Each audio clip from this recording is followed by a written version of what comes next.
you've climbed up a ladder. Do not expect to go from this rung to this rung. It doesn't work that way. The No, DoD not at ladder, all. the DoD ladder is spaced differently than the private sector ladder. So it So, doesn't matter. It doesn't matter if you were at the top. You're not going to the top of the next organization. And I would argue that's true even for, I don't know, let's say you were recently the chairman of the Joint Chiefs of Staff. You would not walk into a private sector company and become the CEO. You just can't. welcome to the Vets to PM Military Transition Academy podcast, where we feature veterans and professionals who've made their mark in business and corporate America to help you achieve a meaningful, lucrative post-service career. On this episode, Misty sits down with Chris Almeria, Air Force veteran, to discuss how to adjust your mindset for the military transition. Let's dive in. Welcome to the Military Transition Academy, sponsored by Vets to PM. We're so blessed to have a fellow veteran here to share his military transition story and bust some myths about the civilian sector. Welcome, Chris, to the show. So great to finally meet you in person. I'd love for you to introduce yourself to our audience. All right, Misty, again, thank you for the introduction and really the reach out. So hi, everybody. My name is Chris Almeria. I retired out of the Air Force from Shaw Air Force Base. I did 30 years, retired as a maintenance chief, played group chief and wing chief a little bit, but primarily a squadron guy. 8 years as a first sergeant, so that's where I lost all my hair and never came back. I retired in 2022, again, out of Shaw, and I was fortunate enough to find a role almost from my retirement date to start date was basically 2 weeks, but I did spend a number of months looking. And so I'm fortunate.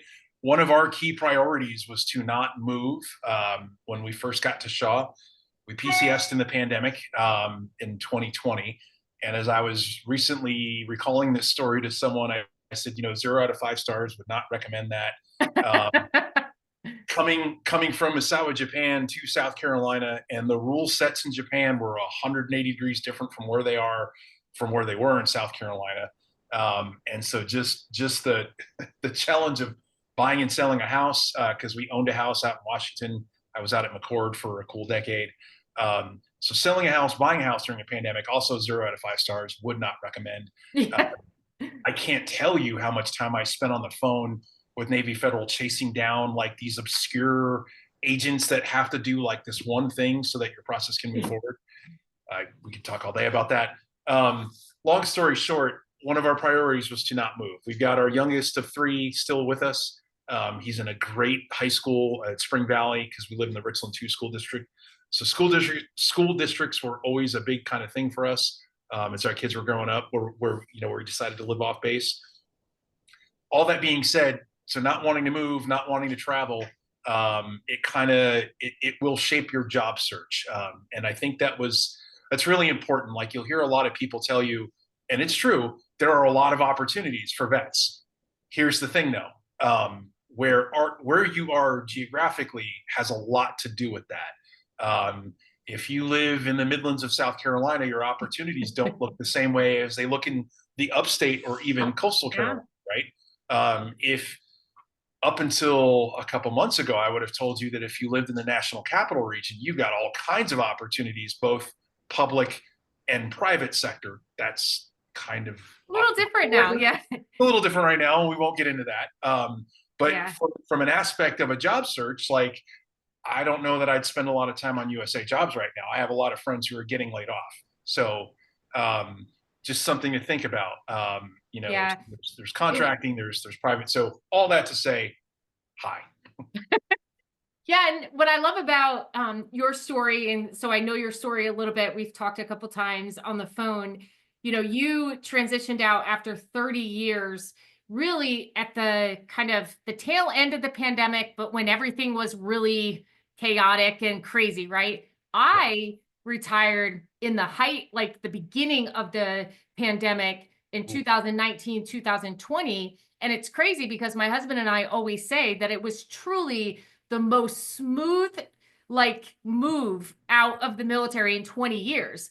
Our VA disability claim went through, perfectly. everything, was, everything that we wanted to claim was claimed. Like, we had no issues with appointments. I mean, I found a job right away. And so it's crazy a couple of years later how different the landscape is. But one thing I would love to touch a little bit more on is I see this mistake. And when I say mistake, mistakes are made because you don't really know better, right? So Yeah. when you're going through the military transition, we make a lot of mistakes and we look back and we think about, if I knew then what I know now. And I love what you said. You have to focus on really what your circumstances are and then navigate the transition. So, one mistake that I see a lot of veterans make is we try to do it all. We try to figure it all. We try to find the job for the next 20 years. We try to figure out the location for the next 20 years, whatever it is. And so, what you did was you identified, for this time period right now, this is the location where we need to be. So now I'm going to look for a job in this area. So looking back, what are some tips and tools that you would give to those veterans that are in a very similar situation? They know the location. Maybe it's not that ideal for the job search, but so what? Now what? What do we do now? Yeah. So a couple things, right? We kind of talked about, right? It's weird, especially as a 30-year guy, you don't really know what you want to do when you grow up. Like, so, I mean, it took me to the almost to the very end to figure out, I think I want to do X and I think I want to do Y. Um, and so, okay, well, if I want to do X and Y, is it available in this area? And if not, how far am I willing to travel? So early on, I had identified some potential. Well, if I can't find anything that I can drive to, right? And I was where we live in Northeast Columbia to Shaw was a 45-minute drive. I'm like, all right, so I've been doing a 45-minute, each way commute for the last 2 years. So it's not going to hurt me to like even push that out to an hour, but I don't want to go further than that, right? Briefly thought about geo bachelors. I know a couple of folks who retired, did the geo bachelor thing because you want to keep the family unit, say location A, and then your job is location B. I would be very cautious with that. I looked at an opportunity that was close to where I'm from. So I'm from New York, if you hadn't already picked that up. So I found a great role that was with UBS.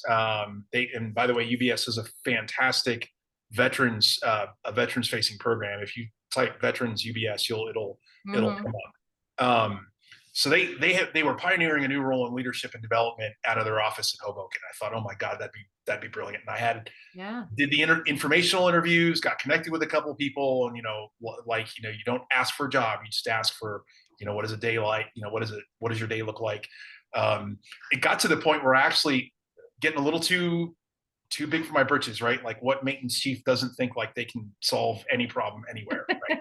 Honestly, what Air Force veteran doesn't think that, right? Like, that's just who we are. Yeah. So I was How getting we're bred.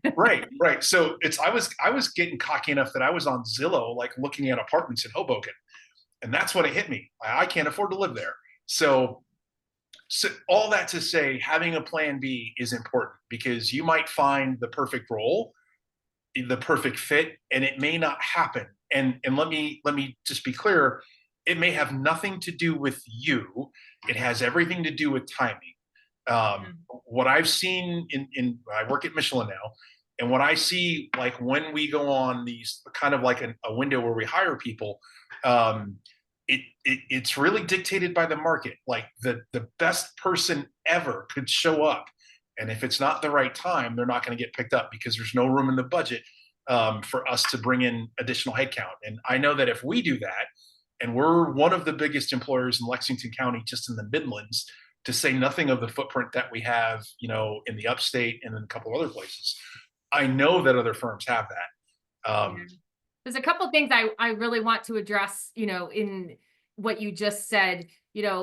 First off, it's like really sort of identifying your non-negotiables. So one of the first things that you said was that, okay, I already have a 45-minute commute. This is what I've done, so what is the amount of time that would be like, nope, that's not my commute. Those are important things to think about. So us, when we're transitioning out of the military, we really need to think, and this is, I mentor veterans on this all the time, and I get a lot of kickback on LinkedIn. But now is the time to start thinking about what kind of lifestyle do you want after the military? And I can tell you right now, one of my non-negotiables is no more than 20 minutes in the car each way, and I will never work a night shift, ever. You couldn't pay me enough to work a night shift again. And those are two non-negotiables. And so instead of asking, what's the culture like in this organization? Because you at Michelin, me at Continental Tire, like we're not going to, necessarily tell you everything about the culture that maybe you want to hear, but instead you ask those questions about non-negotiables, Yes.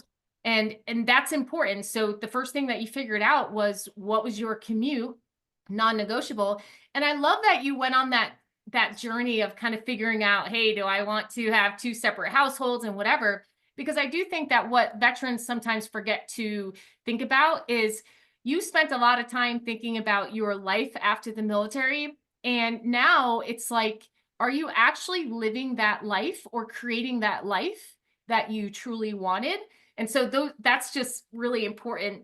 And I love the fact that you said, and as a recruiter, I tell people this all the time, 99% of the time, if you're in the interview, you're qualified. Yeah. If you're in the interview, you're qualified, right? From a hiring manager, I'm sure that speaks volumes. If you're there, you're qualified. So you no longer have to question if you're qualified. What the hiring manager needs to do, and I'm sure you have to do this, Chris, is you have to look at your entire team, you have to look at the organization, and you have to see if this person's skill set, knowledge, skills, abilities, right, talents, does it fit in the current environment? Does it fit in the current organization with the department? And, I had a industrial engineer manager tell me once, he's like, I cannot have clones. I do not need clones. So do not hire me clones.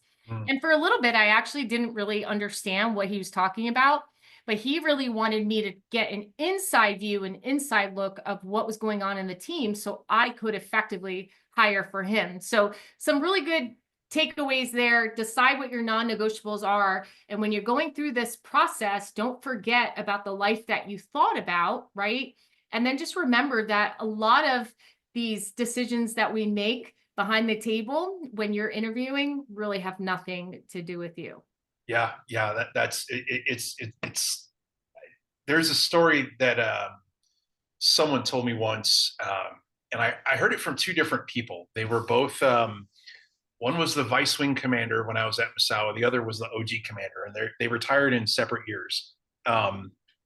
These guys are both command pilots, right? So they've been flying their whole Air Force life, so 20 plus years, 10, 15,000 hours. The fact that they can fly an airplane is beyond question, right? Like they've got that. And so both of them interviewed for the airlines. One interviewed for United, the other interviewed for American. And they both told me the same thing. They said those interviews were not about their ability. That was, again, they're pilots. They both said the same thing, even though they both they both interviewed for two different airlines. The hiring team was trying to figure out, is this the person that we can have with a crew of 3, 4, 5, 6, 7 people, send them across country overnight for 2 days, and can that crew function with this new guy or new gal away from the mothership, and is it going to be okay? That was the entirety of those interviews. So they were, I think, to your point, they were trying to get at to who this person is. I don't always get the luxury to do that in the interviews that I get to, but a lot of the questions that I'll ask, I'm trying to figure out who you are as a person. Yes, I'm a veteran. I'm always going to be biased towards veterans, and we have a veterans BRG where I work, and we're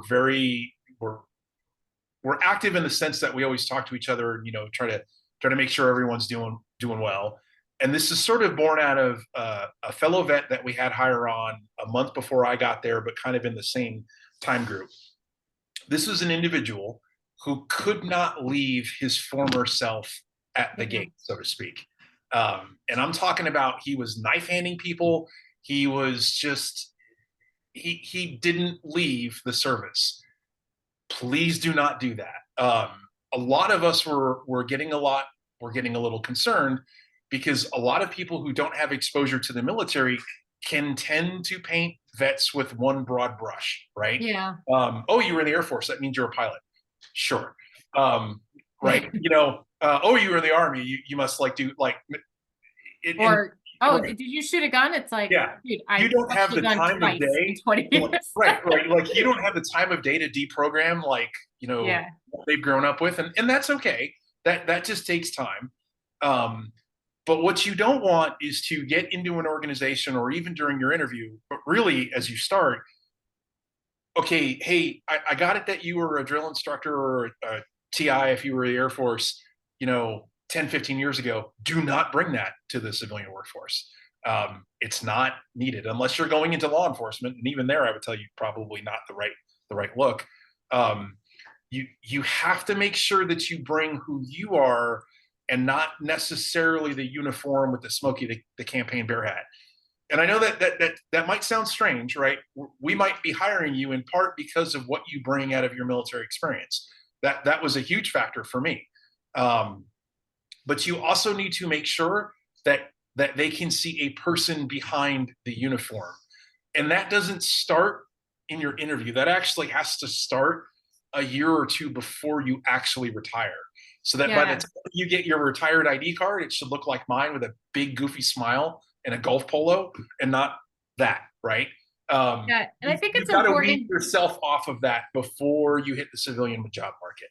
Yeah, and it's really important just to realize that, I mean, it's even less than 1% now. I mean, there's studies out there where it's 0.78, that have served in the military. And so we have to do the adjustment. Yes. And I'll Yes. say that again because people don't like it when I say that, but we have to adjust. And so it really starts with understanding, of course, you served 30 years, so you didn't have much of a choice. You had to transition. But the one fact, and Jeremy Burdick says this all the time, he's our COO of Vets to PM. The one thing that you can count on is that when you enter the military, at some point, you are going to leave the military. You can't stay forever. Yeah. And Yeah. so you have to understand most of us, including myself, are leaving way prior than we have to. And so if you're going into an organization wanting to make it just like the last organization that you left, we have to do some soul searching here, right? We have to identify, what's our why? Why did we leave, right? And then what is our vision for the future? And you talked about your employee resource group catered to veterans. We had one at Continental Tire, and unfortunately, I saw it a lot when I was there, where we had veterans come in and try to make it, very similar to the organization. And those veterans just did not do well. And it's not because they're not capable, but we have to do a lot of soul searching prior to leaving the military in order to be effective in the civilian sector. So let's talk about that a little bit. 30-year chief, I will tell you that I think it's a little bit harder, in my opinion only, to mentally transition from being a chief, from serving 30 years in the military. You're used to being the leader, right? Yeah. Having a lot of credibility because it's within your chevrons, right? And, you get a lot of respect. People are standing up when you walk in and chief, and you have the phone and people are calling you and you're important. And then all of a sudden it just stops. And so Yes. how did Chris prepare for when that, that time frame where you're truly important stopped? I had some really good mentors. It so happened when I was at the maintenance group at Shaw, our commander was also retiring. And so he and I would actually talk about the next step a lot. He also went into the private sector as well. And I think he kind of figured that out. He knew what he wanted to do fairly early on. I kind of went through some iterations of this. I'm an airplane guy. I've been an airplane guy since I've been a kid. I bore my youngest son to death because sometimes I'll pull out my sketchbook from high school where I was in English class studying when I was actually just drawing airplanes, right? So I'm always going to be an airplane guy. But again, because I knew that I didn't want to move, going to Lockheed in Greenville, not an option. And I had kind of heard things about their culture, so I was like, yeah, no. And going to Boeing in Charleston, although that was an option, they were looking for a swing shift line production guy, and I'm like, nope, nope. Like you, Not for me. I've done a couple years on the flight line at night, not doing that again. That's so I knew that was, and part of me was like, oh, that sucks, but you know what? It's okay because now I have a chance to do something different. Doesn't mean that I don't like airplanes. I still love them, and if maybe something down the line happens. Um, but in any case, so yeah, he and I would have a lot of these discussions, and he said something to me one day that really stuck with me. He said, in the subset of veterans, the ones who have the most problems when they leave are O6s and E9s for the very reasons that you just talked about. Because an O6 walks into a room, and chiefs are not too much different if they're worthy chiefs. The room bends to them, right? Like gravity just changes because it's like, oh, the chief has an opinion on something. And it could be like nothing related at all. But the moment you open your mouth, people are like, ooh, there might even be someone writing. So like if you let that get to your head, I might have served with one or two people, both chiefs and officers, who would sort of just like pontificate about whatever. And there's always like some either young CGO or young NCO who's got like his little green book and he's writing stuff. And I would see that and I'd be like, oh no, this is not good. So if you're that person, you gotta let that go, please, because the adjustment that you're going to feel in here and in here, when you reach the civilian side, you're just Chris, you're just Missy. People in the civilian world don't necessarily know ranks other than general and private, right? So don't expect like you might get into a deeper conversation, but please, that's not the standard. The standard is, oh, you wore a uniform, thank you for your service. Your standard reply should be, thank you for your support. And if they ask more, they ask more. That's great. But you're not entitled to anything other than that. And this is especially and really not just chiefs, but for master sergeants and up, so E7 and up. Yeah. And on the officer side, let's go 04 and up. Please don't get to a civilian organization and within 30 minutes figure out that you can solve all their problems. You cannot. This is different from when you do a change of command, or when I was a shirt, I had the opportunity to take over a squadron after the last shirt got fired, right? And that those are always tough. The thing that you don't do though is like, okay, well, I've got everything figured out by week 2. There are some very special occasions maybe in the service where you might see that happen. Let's say a command team gets relieved, whether it's at the wing or below. You'll probably see changes rapidly, but that's under a very special circumstance, right? That's not Chris or Missy coming into a civilian employer saying, oh, well, you've had a problem with X. I've dealt with X like 8 different times in 3 different squadrons on 2 different continents when I was responsible for 10,000 people and $5 billion worth of airplanes. No, dude, no one cares about that. You need to understand the full nose to tail, left and right, of the organization that you're in. There's a reason, and I can assure you there's a reason why they haven't taken immediate action on X. It's because it's either so true. It's either financial, it's legal, or it's compliance. There's 5 other pieces that you can't see. Those gears have to turn before the gear that you're at that you might see turn. And you're not going to know that on week 1. You're not going to know that on month 1. You might not even figure that out on year 1 because depending on the organization, there's a lot of moving pieces. So and we're all type A, right? You're not, even, it doesn't matter if you did 1 enlistment or 1 term. You're a type A person because you're part of that 0.76% that did something. And it's difficult to sit on what's going to feel like you're sitting on your hands when you're like, this sucks. Yeah. You need to just observe, right? Like for my fellow airplane nerds, the OODA loop, it's observe, orient, and decide. All those 3 things happen long before we start firing missiles, right? It's the same thing. It's not quick.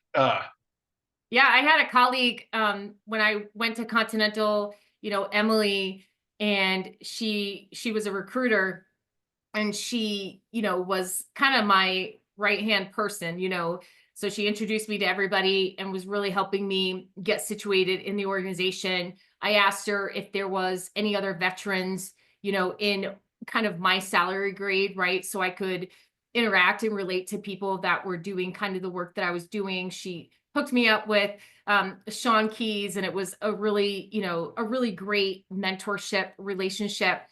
And on the HR team, Emily would always tell me, like, you're asking questions out loud, and I know you're not meaning to come off like, why aren't you doing this?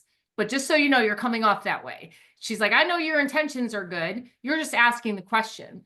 And the best thing that she ever said to me was, if we're not doing it, there is 100% a reason why we're not doing it. She's like, we're very smart on this team. This is not the first time that someone has said, why don't we do a hiring fair or whatever, right? She's like, just know that there's a reason why it's not being done. And I was fortunate, to have a team that really cared that I was not, not making myself look bad, that I wasn't turning people off to me, and they stepped in. And within like the first 3 weeks, I was like, okay, I know what I can do. I know what I can ask. I know what I shouldn't do. I know what I shouldn't ask. Like, but you also, as a veteran, you have to extend yourself some grace and cut yourself some slack. Like, you've never done this before, so you're not going to be perfect. I just pray that you have people like Emily and my awesome colleague Carla, and the best leader I've ever worked for or with, Nicole. I pray that you have people like that will help you adjust to the civilian sector. Yeah. It's a great point, Misty. And even like for those vets that maybe you haven't found those people with you yet, this is where the power of LinkedIn helps, right? Yeah. Um, it's not just hey, I need a job, right? Some of the best advice I actually got from David, who was the maintenance group commander when we talked about this. He spent a lot of time kind of schooling me up on the power of an informational interview on LinkedIn, right? Just talk. Like, you're not asking, please don't ask for a job. Just get their insight. Maybe it's about the firm, maybe it's about the field of work, maybe it's about what the transition was like from them. And you can ask that from 10 different people and get 10 different answers, but now you're starting to build out, okay, well, you're going to find that it isn't maybe just one thing all the time. And that's okay. Like, because, it's like your experience in the Air Force or in the military. It's going to be different for every person. If a standard wing, I'm old retired guy now, right? But before, the standard manpower metric for a wing was right around 5,000 people, right? Give or take. Those 5,000 people are going to have 5,000 different experiences, even though they inhabit the same zip code, right? They have different supervisors, they have different flight chiefs, they have different commanders, they have different pressures, right? So that their experience is going to be varied, but thus as every transition for every veteran is going to be standard. This is not like the drill pad at Lackland where you got off when you started your journey in the Air Force. And I'm sorry for our sister service friends. Great Lakes Training Center, Fort Jackson, Paris Island. I think all of us have that one thing in common. Like, you get off a bus at like some god awfully hour and you get yelled at, right? Well, we don't do that in the civilian world, right? So there isn't necessarily the same common frame of experience. And so you need to make sure that you understand that your transition is going to be different. And like Missy just said, you need to give yourself some grace there. But yeah, again, reaching out to people. So again, maybe you haven't found those people yet with you in your work center. Get on LinkedIn, find veterans. They don't have to work in your same company. In fact, probably even better if they didn't. I volunteer some time with ACP, so I pick up a mentor, and ACP has been an absolute resource, both as someone who was on the receiving end and now someone who is on the other side of doing that. But there's enough on social media between LinkedIn and ACP, cups of coffee. Find this community, not just that you can go physically talk to, but find them around. Like, you can do Zoom chat, you can link to them on social media so that you can bounce those ideas off, right?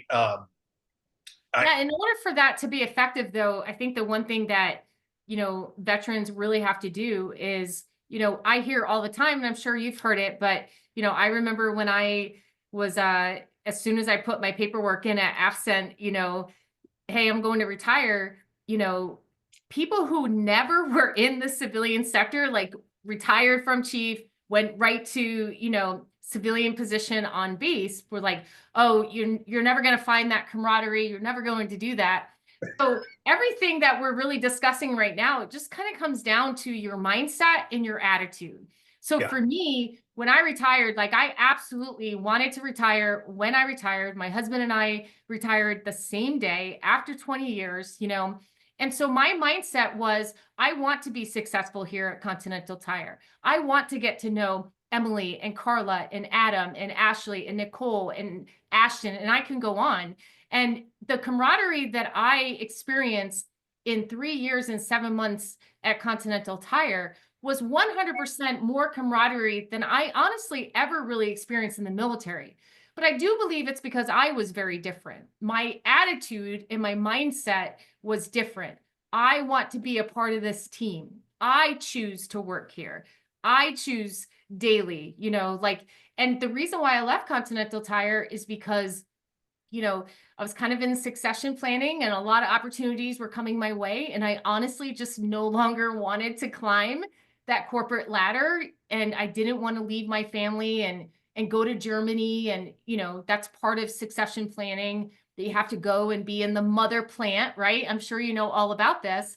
And yes. so I didn't expect Continental to change for me.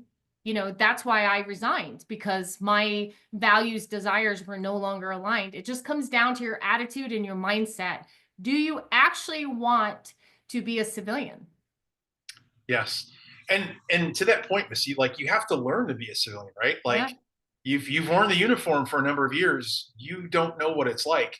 And to your point about so the system changed, and I remember looking at this like when I did this first initial case. So what do I want to do next?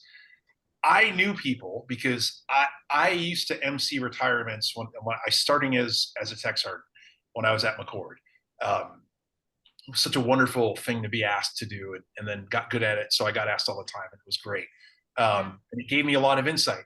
Uh, I know people who retired on Friday and started a GS job on Monday.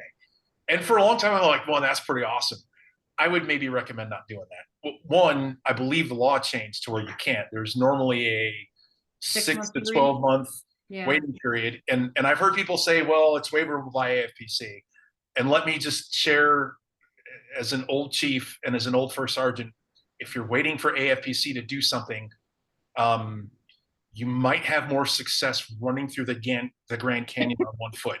I'm sorry. Hey, no, okay. And I know It's you're a so true, personnel by though. trade. I know you're a personnel by trade. I know. And it's a great looking building in San Antonio. I've been there many times. But, just saying. Have a I get it. I get it. Move on. No, just kidding. No, um, but it's true. Like right. But and so you're putting kind of your eggs in one basket. right.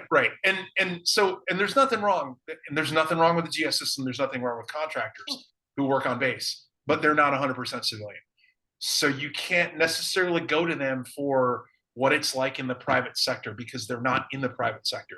You could argue that the contractors are, but I'm here to tell you if it's a contract that is 100% attached to the DoD and everyone there is used to wear the uniform, you're not 100% civilian, right? The pressures and just things are different. The mindsets are different. And really the population that you're going to be around is different. And thus, if the population is different, the culture is different, the language is different. And this is kind of back to your point, Misty. You have to change who you are because the company is not going to change for you, right? So, like Continental, Michelin's been around for a long time. Like Yeah. it's over 100 years. So in over 100 years, just because you got out of the service yesterday and you're like, I'm here, they're not changing 100 years of culture for you, bro or sis, right? So Yeah. you have to understand that's it's incumbent upon you, and it kind of goes back to what we talked about a little bit before about learning how to be a civilian and making that adjustment again, especially if you're looking at the private sector. Yeah, and I will say, as we kind of wrap up a little bit, when it comes to, when you land a role, right, you have to remember too, like you have choices. So you don't have to stay in the same company. I truly urge people to stay at least a year. And here's why. It has nothing to do with a career gap because that stuff is over. Just so you know, recruiters aren't really asking questions about a career gap anymore. COVID proved to us that career gaps are necessary, right? Yeah. But I always encourage people to stay for a year. Unless it's, and this is, you'll appreciate this because my chief used to tell me all this all the time. Misty, is it unethical? Is it immoral? Or is it illegal? No, sir. Then your preference is not being adhered to. Get over yourself. And I was like, whoo. So he taught me that. I think I was a tech sergeant. Yep. So I've been saying that ever since. And I just remember every single day, when I was at Continental, when maybe, I felt like my preference wasn't being adhered to, I would always ask myself, is it legal? Is it unethical? Is it immoral? Right? Those are the three questions: illegal, unethical, or immoral. And if the answer is no, then that means your preference isn't being adhered to. So now you have to change the way you see things, right? Yes. And so when it comes to, the military transition, we have to understand that it's us that has to do a lot of the mindset and the attitude work, right? So you stay for a year so you can see the evolution, and I think you'd appreciate this, the evolution of the recruiting cycle, the onboarding, the training, the performance management, and the promotion. So then that way you can truly, at the end of the year, truly make a decision on whether or not you're a good fit for the culture. And I say it that way because Continental 150 years, Michelin 100 years, the way that they do things is probably not going to change. Do you agree with that? Agree 100%. And I actually like that advice a lot. Staying for a year gives you just from a data collection standpoint, right? Yeah. You need to see things long term. And I know maybe saying a year doesn't necessarily sound like long term based on how you feel about time, but you don't want to find yourself reacting to one bad manager over one bad quarter, right? Like you're going to find bad managers, bad leaders in the civilian world. You have already dealt with them in the military. Um, I was just having a conversation the other week about, I've met people at my site who I don't think are good leaders. However, I draw on my experience from three decades in the Air Force. I didn't have a string of awesome commanders from start to finish, Yeah. or supervisors or flight chiefs, for that matter. So, am I saying wait them out? Not necessarily, but what I am saying is don't let you know I don't like this and I don't like that and I don't like this, and it's been 3 or 4 weeks or a month and you're ready to jump ship because you just at least give yourself a year. Um, Yeah, and in the civilian sector, you hear a lot about, well, it's toxic, it's toxic. I do think we need to change our attitude a little bit. Like work is not going to be easy. When the Air Force, the military is a melting pot. So when you put a whole bunch of people together, so I guess, my message always is like, don't get it twisted. The military wasn't this well-oiled machine all the time either. There were ineffective leaders, there were ineffective processes. And when you put a whole bunch of humans together, when there's humans, right? Where there's humans, there's error. The same is going to be true in the civilian sector. The difference is if it's unethical, illegal, or immoral, you actually don't have to stay. It's at will, unless you're contracted, which is very rare at this point, then you can leave. You know right. what I mean? But you really have to understand, like, just because your boss is not approving something or doesn't take your idea or someone doesn't like you or whatever it is, doesn't necessarily mean that it's toxic. Again, your preference just may not be adhered to or it's Yeah. not being catered to. And that's, unsettling for almost anyone. And I will tell you, the people, the civilian or the military people, and I'm sure that you can relate to this, but the veterans that are successful are the ones that can pivot. Yes. A couple things. So you said pivot, and so on the side, I teach PME for Garden Reserve, and someone had recently recommended a book about General Mitchell, and I'm like, General Mitchell, the key to air power is flexibility. Like it just comes out, you know. I So, have I have nightmares and I see signs. I see signs on doors. But anyway, go ahead. um, so, Air power. but to the core part of that cliche, which is very overused, it still contains a very nugget of truth. You have to be able to pivot, and maybe you're not flying a bombing mission, getting shot at. Hopefully, you're not. Which means you have time to think about your pivot. It doesn't have to happen like this. You're not dancing against flak. You're not. No one's shooting a SAM at you, so your RWR isn't lining up. So just take a breath and go, okay, well, all right, that didn't work. The other thing about a year, so I knew that I wanted to manage people still. I know that there will come a time in the next year or two where I probably want to leave a management role and kind of take a knee. Not necessarily leave the company, but maybe find a role where I'm not writing reports and doing payroll. Yeah, maybe like an individual contributor or something. Right, right. I feel like that's healthy. Um, you know, but it took almost a year before I started having conversations with my own team that I knew that they trusted me. It didn't happen on day one, and I didn't expect it to. I've been in leadership long enough to know that yes, you can't walk into a room stripes first. It kind of works the same way out here in the civilian world. Um, 100%. and so I was always just very patient. I didn't really change who I am. Um, you know, maybe not off-color jokes because it's not the flight line, but jokes. But really, about a year in, and especially the position that I have, they had gone through 10 managers in 12 years. So I'm number 10, and I am now number 2 for longevity. And I, when people tell me that, I'm like, well, yeah. So it's a joke now. Anything after me, we're going to have to do like a papal naming system. Like the next person will be Misty the Great, right? Because we're running out of numbers. Um, so, but once they figured out, okay, well this guy, like, he seems to handle the pressure okay, and he's not yelling at us, and he seems trustworthy. But that took a year. Like, so really the first year was just me kind of figuring out my role and them kind of figuring out me. And the conversations I get now, like I get random texts like during the day, like, hey boss, check this out. And I told my wife this the other day, that's when I know that I've actually connected with them, because they're just, it's not about work at all, right? It's just about, Yeah. hey, I trust my boss and he seems like a reasonable dude, and I think he'd find this funny. Like, that's when I know that I made the connection. Yeah, and That I will took tell time. you, yeah, I mean, I've been away from Continental Tire for a year and, 3 months, and I don't miss the actual like work, because I love what I get to do now. I miss the people. Yeah. I miss my team. And it's not that I can't say that about the Air Force, but my last 10 years in the Air Force, I moved a lot. So I really just didn't have enough time to build these relationships.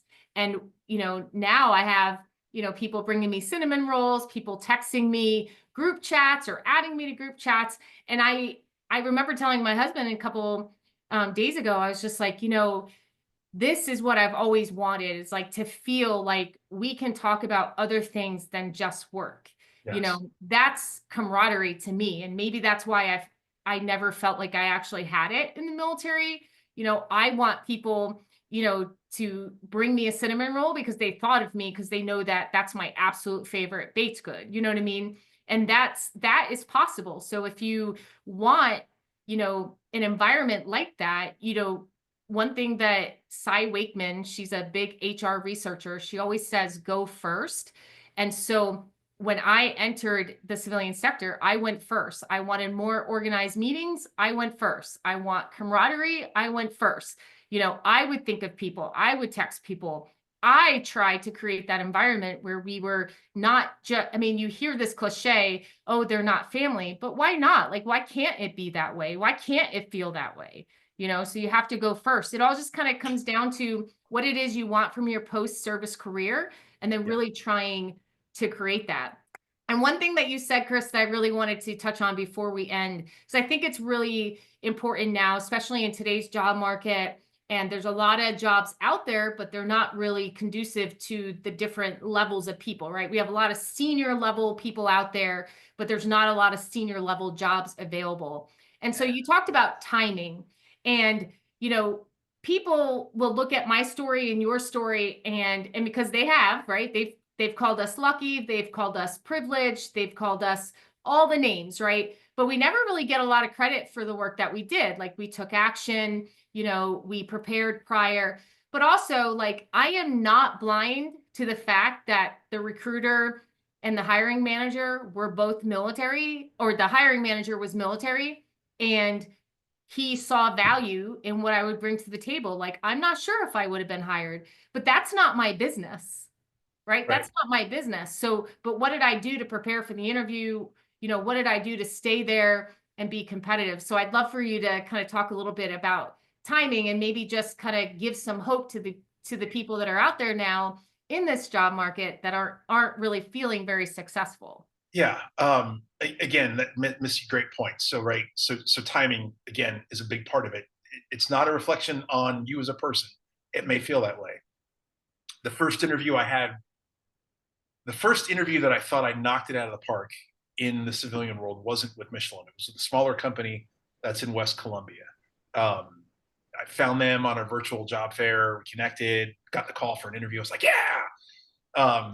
Went to the interview, and it went so well that we were only like allotted 45 minutes, and I was there for like an hour and a half. And I was just having this wonderful conversation with the hiring manager. Like, we were hitting it off, like, and I had done some homework beforehand, right? Like, okay, this is where the salary is probably like in the zone.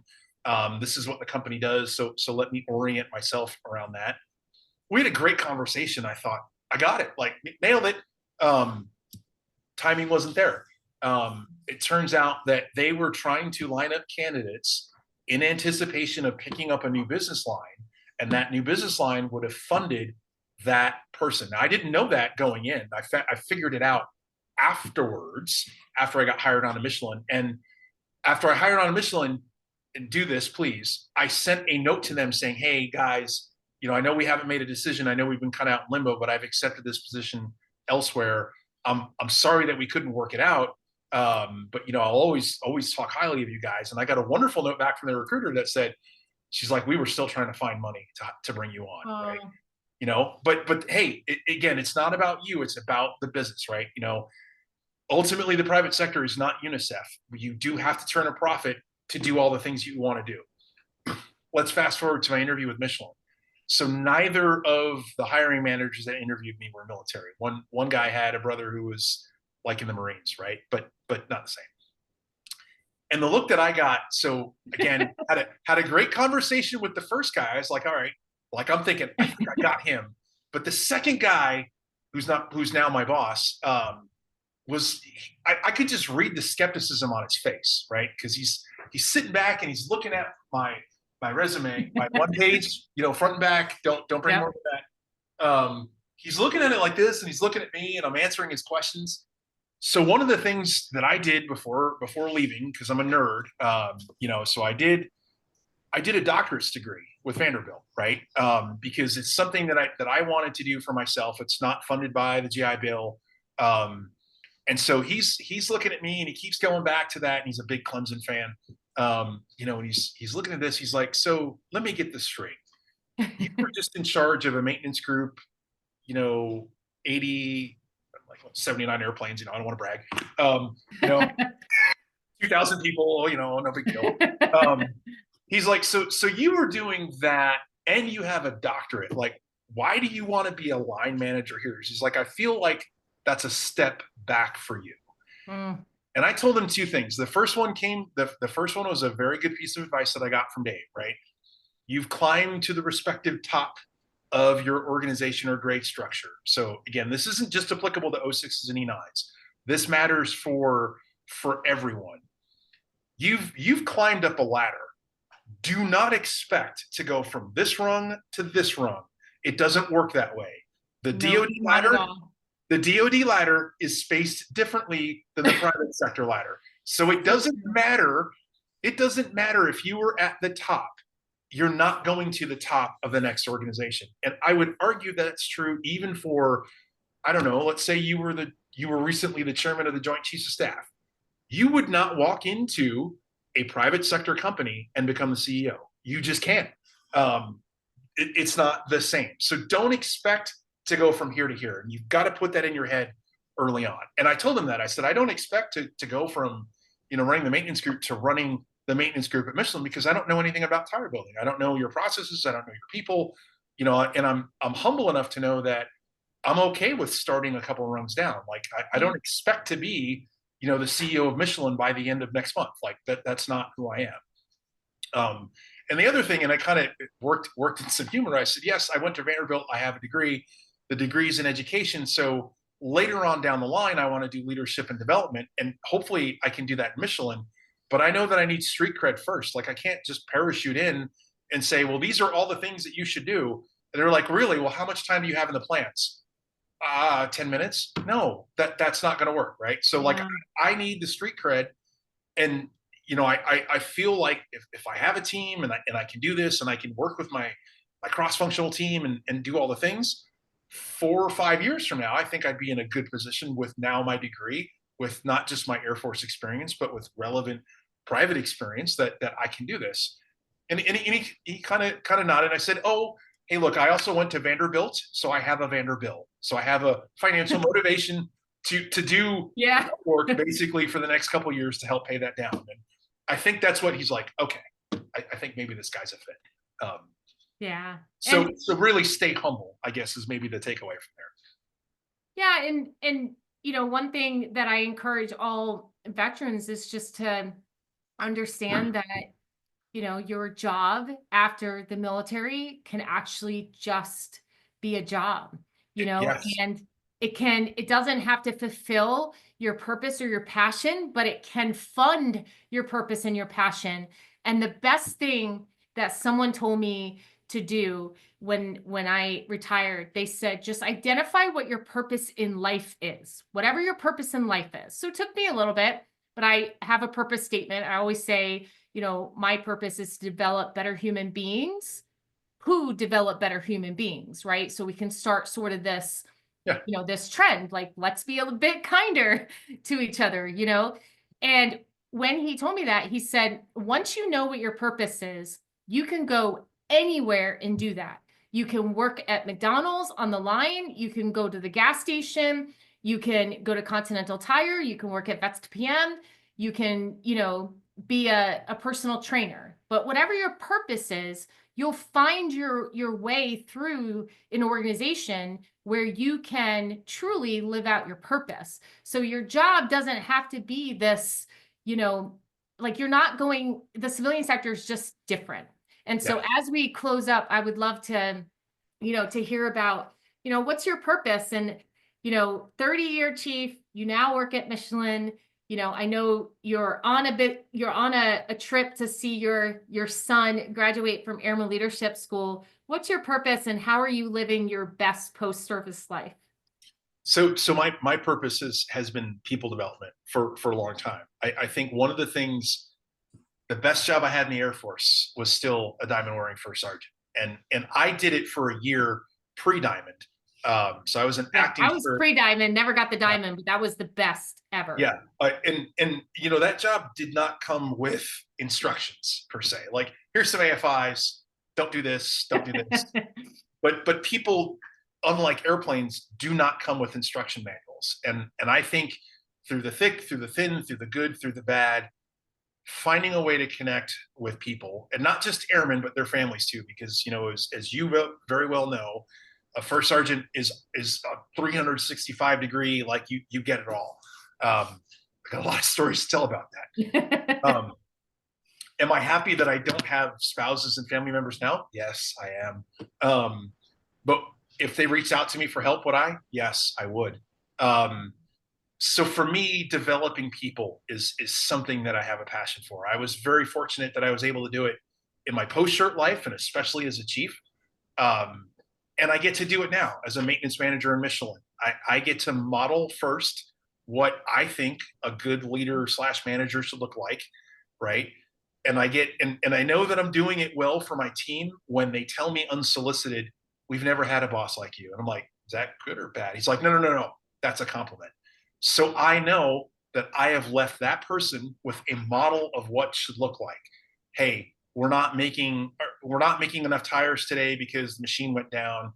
And I have people that get really excited about that. Yeah. I have one person. That's a really good way of putting that, Chris. Yeah, I have one person who I can see their face, and I'm not going to say their name. They will pace like a rat in a cage, right? Oh yeah. And I just kind of take a breath, and so I've gotten to a point where we have a machine down. My guys are out there. Sometimes I have to call them in.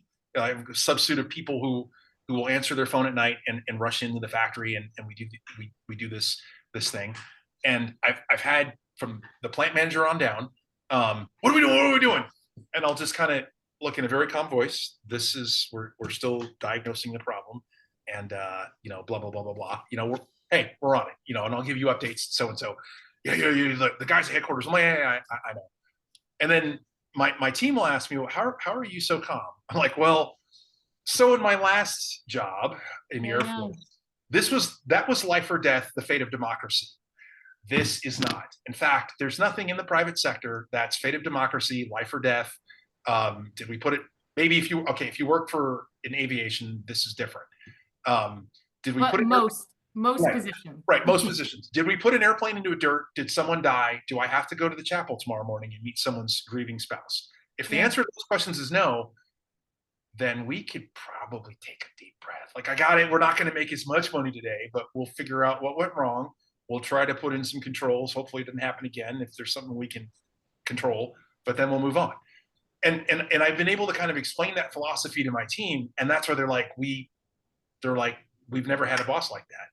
I'm like, well, you probably haven't had someone who spent 30 years in the Air Force, especially around airplanes, where if you make a mistake, it's not like you can pull over on the side of the road at 30,000 feet, right? So the mindset in that role is different. So if I'm not doing that role, I don't know that I need to bring, oh my God, the Russians are coming, because they're not. Like I used to have this joke with the first shop manager I had, like, hey, we really got, the competition's catching up on us. I'm like, are you saying that Continental and Bridgestone has guys on 4x4s with 50 cal guns surrounding the parking lot? Because if you tell me yes, then I'll act a certain way. If you tell me no, we could probably calm down. It's okay. Not giving you ideas at Connie. Please don't do that. No, but it's true. I mean, one of the compliments, I don't even know if it's really a compliment. It's probably not, but I had a plant manager tell me, like, you suffer better than most. And I told him, I was like, I know that this is important to you, because to the plant manager and to, it's important to them that the machine is down, tires are not being made, we're not meeting our quota. They're getting, it's just like the Air Force and the military, right? Like they're getting it. Yeah, exactly. But I know, and this is not a casualty report. This is not bagging and tagging. Yeah. This is not getting under the bed and, hoping that I grab my helmet. You know what I mean? So I go home to my son and my husband. And so we just have a lot more experience to where we can try to calm their storm. Yes. And as a veteran, we are a unique value add. Not only are we bringing knowledge, skills, and abilities in the form of hard skills and soft skills, but we have a set of emotional intelligence and listening skills and communication skills that not every civilian has. Correct. And so this is what we can bring to the organization, where we can be the calm in the storm, and we can let the people who maybe have never felt cared for, we can let them know that, hey, we care for you. We appreciate you. We know you have a family home. Like, even though you may not be hearing about the spouses and the children, maybe hearing from them, that if one of your maintenance guys is having some trouble at home, that's going to impact, his maintenance time. And so this is the unique value add that we bring. So Chris, last words for the veteran community. So, if you were to give two tips when it comes to entering the civilian sector, what would those two tips be? So one, start thinking about your transition early, right? You may not get it. Like the first thing that pops in your head may work out, and it may not work out. Don't be afraid of that. Don't give yourself some grace. Don't and you might find out like, hey, I want to be a project manager because I did that in the Air Force. You may come to find out that it looks so different in the civilian world that you want no part of it, and that's okay because you took some time to understand, right? So in that, in the second tip is reach out to people. Um, Again, I can't emphasize the informational interviews enough, and finding vets and talking to people, because you're not going to have all the questions written down right away. They're going to pop in your head at weird times because as you're trying to navigate, are you making your final PCS? Are you having to deal with TMO, which is a stressful all by itself? Yes. Um, is your spouse having to look for new work? So all of that is going on, right? So that's a storm all by itself. And if you're lucky that you're not moving, or even if you're not moving, you're still navigating in a new, unfamiliar space, right? The only way that you're going to be successful in that is, again, reaching out to people. Again, airplane guys, so I'm going to give you another airplane analogy. We wouldn't send a strike. We would not send, worked at Shaw and Misawa before that, so the Wild Weasel mission. We're not going to send 4 ships to knock out radars if we don't know where the radars are. If we don't know what the battle space looks like, we don't know where is a good ingress and egress route, right? You have to do the same thing for yourself. And the only way that you're going to be able to do that is to talk to people, right? Don't just read stuff on Indeed. Don't just read stuff on LinkedIn. You need to talk to people to understand what their perspective is, and don't just talk to one person. Talk to more than 10, right? So make sure that you're giving yourself some time to prep the battle space, if you will, as you move into the private sector. I will tell you this: all of that work is important and it pays off because the private sector does pay pretty well. It allows me to do things, so like I said, I like to develop people, but I also like to travel a lot, right? So uh, one of my happy places is sitting in a Sky Club or a Centurion Lounge at an airport waiting to go on my next trip. Or as I told someone recently, when I scroll through my Delta app, and that's not a plug for Delta Airlines. Yes, it absolutely was. Um, it's hey, I can go on this trip. I can do that trip, right? The standard stuff. Make sure you do your VA claim on time because I didn't. Get that taken care of. Know that you've got money coming in, but the private sector pays well, and it will allow you to do more of what retirement post-military should look like, right? You're finally at a stage where you can enjoy that trip. Like, you're not going to be bothered too much by the rising prices at Disney World because you're like, well, we can do this. It's going to take some homework to get there, and if the timing doesn't work out, it might take a little bit longer than you want. But I'm telling you, it's worth the effort. Absolutely. Well, we appreciate you so much for sharing all your tips and your tools, and from one veteran to another. Thanks for what you currently do for the veteran community. And I think you and I can speak to it, that the resources that we have, we are in the veterans are supported era.